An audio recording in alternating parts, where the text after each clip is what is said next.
Why hello everyone, and welcome to the re-review of the Huawei Honor 5X, or Sensa, whatever you want to call it. Now, they've pushed out a firmware update, and normally I wouldn't re-review a device because of a firmware update, but this firmware update is so severe in changing all of my criticisms that I'm going to have to review it. Let's get right into it. Alright, so I figured I'd show you some camera test shots. There's a lot to talk about here. There's finally 1080p video recording and some other really cool features. So I'm going to let you look at these and judge, and I will be right back. Cut it. So the rear-facing camera can now do 1080p. And as you can see, EIS is way better than it was before. It's not great, as you can see, there's still a little bit of shake, but the electronic image stabilization is a little bit better here. Again, it's not terrific, but the colors are more vibrant, and obviously the 1080p just feels so much better. As you can see, we're going to zoom in real quick in the video, and I can show you that it's pretty smooth. It still shakes a little bit, but still, it's not terrible. Let's test out the front-facing camera real quick.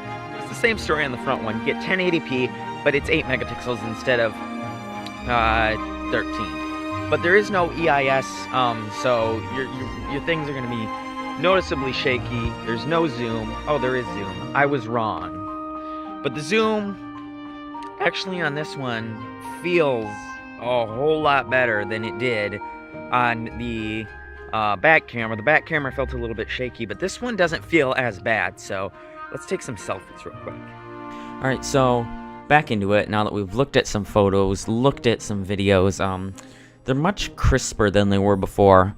And my complaint about the fingerprint sensor not being fast enough, well, that's been fixed as well. It's faster now, and the battery has also been fixed. It does not drain nearly as fast as it used to. It's very good about keeping it, I would say, in the better range. It's still not great, but it's not terrible. It's not awful. This is whole subjective, depending on how much of a power user you are, but it's still good.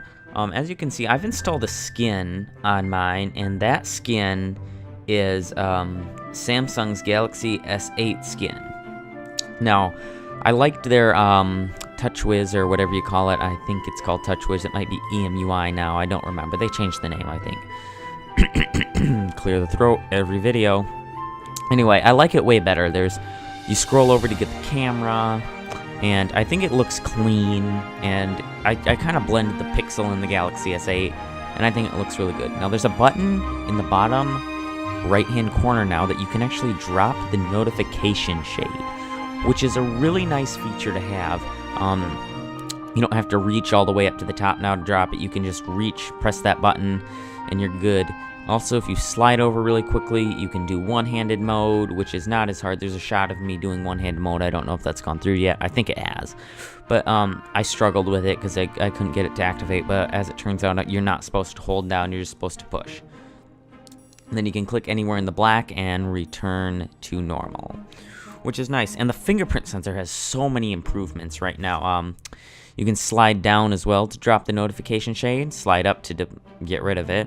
Slide up to deploy the recent apps or the app switcher. Hold down on the fingerprint sensor to send you home. Hold down. Excuse me. Hold down on it to answer a call. Or decline an alarm. I don't know what way you'd say that. Just, I guess, silence an alarm. There's also signatures, so you can put your name on the phone screen if you wanted to put some information, like your address, so someone could find you if you lost your phone. That's a good feature. That's what's new, and it's given me enough confidence in this phone to say it's not bad anymore. It's not great. It's just not bad anymore. It's a good phone, I should say. It's a good phone. It's not great, but it's good.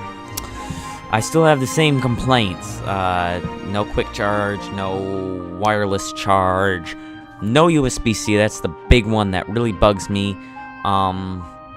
There's no water resistance, unlike the Kyocera Hydro Shore, which has water resistance.